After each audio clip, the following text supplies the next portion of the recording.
But when you first came into WWE, it was a big deal. WWF, Jeff Jarrett's here. The gimmick, it was almost like, I remember there was a Robert Redford movie, Electric Cowboy. You almost had the Electric Cowboy. Tell us about, like, when you came in, what was Vince's idea for you as a gimmick? And tell us about your entrance and all the different flashy stuff that you had. Well, you love those light up jackets as well. No, what was kind of, and look, now as we're sitting here today on a podcast and all the social media and we're in the building where Chuck Norris super kicked me, so you'll know that. Nice. Freeman Coliseum. Yeah. But Vince's vision of he still called it country and western. That was kind of his mindset.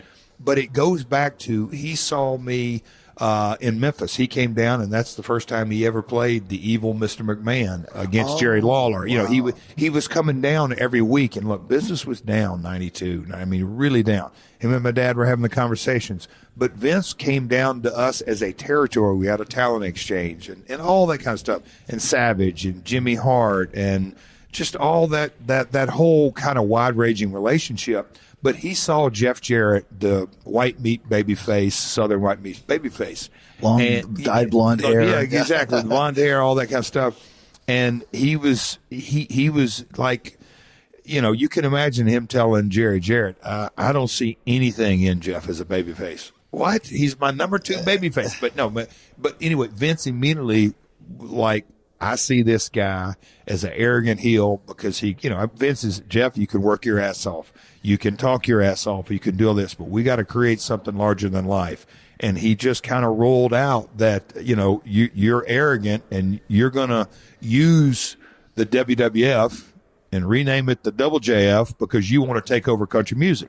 And country music fans or non-country music fans won't understand this, but at the time, Garth Brooks, Clint Black, the Hat Acts of Nashville were really exploding into pop culture. Yeah. They were doing a crossover. It wasn't just country music. It was really a crossover in the early 90s. So I kind of fit pop culture in a way, and he just kind of saw that character in me, and then him and Bruce had the conversation and said, Vince goes, wait a minute, look at his name, 2 J's, 2 F's, 2 R's, 2 T's. Have him spell his name. And him and Bruce had the conversation, and then Bruce hits me with it. And I'm like, what? And then all of a sudden, about the 3rd, 4th pre-tape, I go, I got it. This is super arrogant. An asshole spelling his name at the beginning and at the end of every promo is heat. It's just like, I don't like you. People don't like me to this day, I think, because they ain't great. But that whole character, and then I was there, and he didn't really, Vince, the stripes and, Porter Wagner was his point of reference to country music, not Garth Brooks. It really was. Porter was his point, but from like the 60s. Yes. But kind of the flamboyant. And so once he kind of saw I see, the flamboyancy of the outfit, because in my mind, a country music wrestling star doesn't wear boots and tights. I wanted to. And so that's where I came up with the straps and all that. Like, I can't look like boots and tights or Southern babyface, all that. So I came up with that. Once he kind of saw that, and he's like, all right, I want to add a hat and this. He said, and then he just kind of clicked and said, I want a light up suit.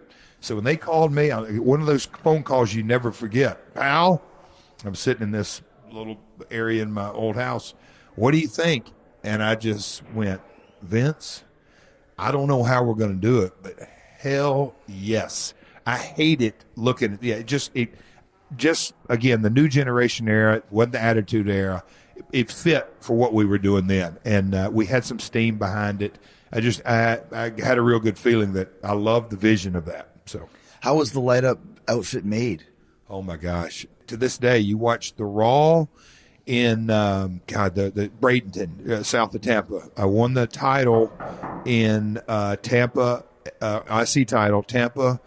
Royal Rumble 95. We did Raw the following night. And so I had worn the light up a little bit, but it was not as fancy as yours. Yeah. Literally battery packs in the shoulders. Gotcha. Had to flip it on. It was handmade. Yeah. It was not a professional. We don't have the technology we have today, so all that. But I've still got a scar right there. It burned through my shoulders, and it starts burning me, and I'm squinching like that. And Lawler's doing a King's Court interviewing me, but it's funny. But no, it was handmade by. Remember Richie?